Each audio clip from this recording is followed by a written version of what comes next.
point. Now I'm like going to cut you off because you know something? I'm going to be perfectly honest. You know, the last call, I kind of agreed with him on one thing, but he got into the prejudice thing, and that blocks me out. I don't want to hear nothing but a prejudiced person got to say. Now, what you just said right there, I'm going to be honest with you, my brother.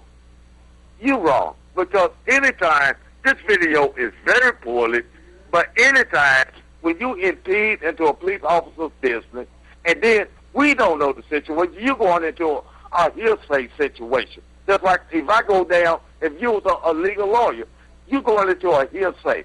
But looking at this video, they impeded on a police officer's business, and I'll be honest, I don't blame that officer for blaming the bring-in back up, and which he did. But what you just told me right now, man, look, it sounds like a worth of jack rock was pulled on the sidewalk. I would, if I was a judge, I wouldn't even want to hear your conversation about this case because you got a poor demeanor about the whole situation. You're wrong. You're wrong, my brother. All right. Hey, thanks for the call. I got to open up my phones. All right. All right, thank you. Appreciate it. So he says you're wrong. What do you say? Well, he has a right to his opinion.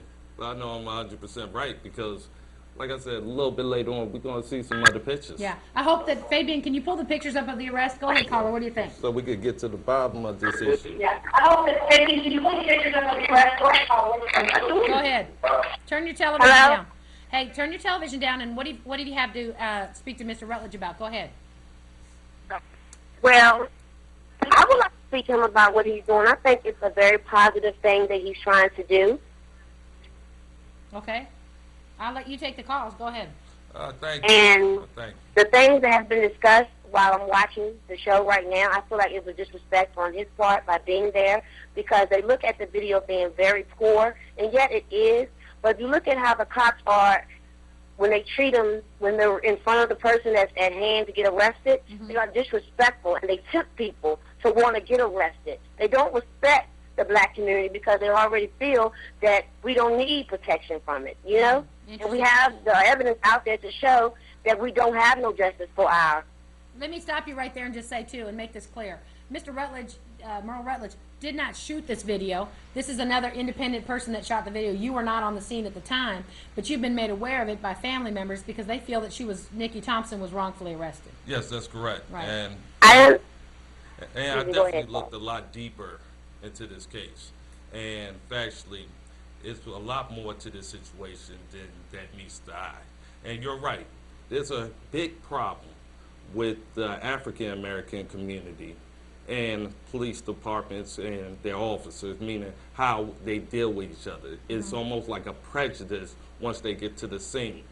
And definitely right now, it needs to be a dialogue or a conversation, definitely, between the citizens and the police department on how the treatment is being administered.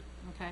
And I agree with that. People didn't have the hostility because of what they know about this police department. Okay. It would be different.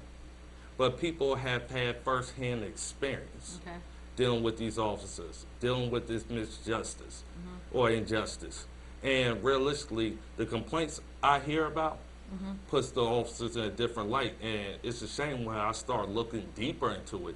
These people actually have a valid point compared to what you just see or Let me stop you right there. Fabian, if you can, pull up the pictures that we have. We have about 4 pictures, I believe, of Nikki Thompson's arrest.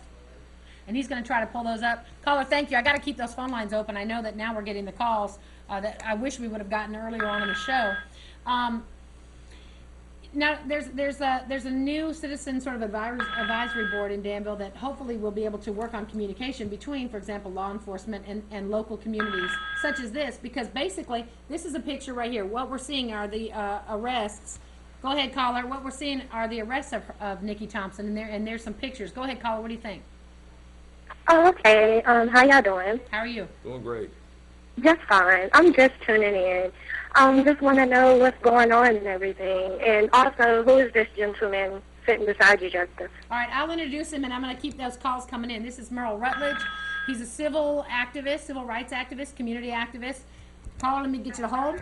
He's a civil rights and community activist, and you've come back to the community after having spent time in Chatham and in Pittsylvania County from Norfolk State University? Norfolk, Virginia. Norfolk, Virginia, Norfolk okay. State, yeah. And somehow you've been projected after a political run in Chatham to sort of being an advocate on behalf of people that feel as though their civil rights have been impeded or violated. Yeah. And so what we've seen already is that you've petitioned the court and challenged the court when it came to video on a traffic ticket.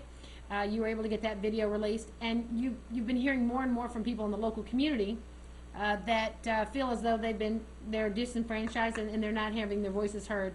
And what we're seeing, by the way, is Nikki Thompson video. You can get this on Facebook, and it's arrest video from someone within her own circle or community of friends who took video. She was involved in a domestic disturbance, and she was arrested after that. And they did actually arrest her. Am I right? Yes, that's correct. And that's you feel correct. she was wrongfully arrested? Yes, and I feel like there's been some evidence entered or basically put out there as far as some pictures. Because I'm looking at the pictures, and I'm not sure where you're going with the pictures. And what we do when we look in this way is we're looking towards our video screen. But show that picture again, if you would, Fabian. And I know sort of we're wrapping up. Why do you feel as though this picture is relevant to the fact that she might have been wrongfully arrested? Yes. Keep that picture up, Fabian. Go ahead. What you'll notice, see, this is where the corruption of the Danville Police Department actually starts showing its light. Okay, tell me what you mean. If you look at this officer's nose and his arms, you'll notice no blood there, right?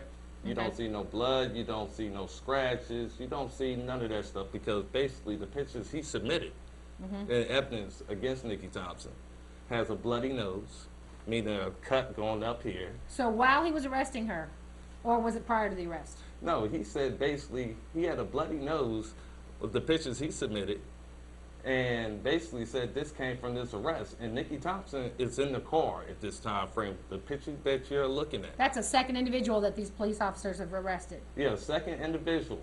And That's not Nikki Thompson. that's not Nikki Thompson. This is the second person.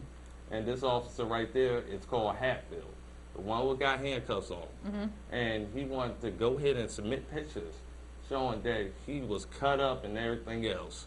And it's a shame that this type of evidence was even So entered. he's saying that when he arrested Nikki Thompson, Yes. that he was injured in the arrest. Yes, he was assaulted. That he was assaulted, and this is the second person he arrested after Nikki Thompson, and Yes. you don't see what looks like visual evidence of his being assaulted. Yes, and we definitely got close-up pictures because we wanted to definitely show. What's happening with this case, by the way? Well, right now it's still pending. Okay. It's still pending. Okay. And this video was just recently handed over to us, and then we started taking pictures frame by frame Right. of the officer's injuries, because he submitted injuries on his arm. He submitted that he had a bloody nose and a whole Hello? lot of other Hey, stuff. just a second, caller. Go ahead, caller. What do you think about this? Merle Rutledge is saying that there's some issues. First of all, the problem I see with this issue right here, I don't see any black cops.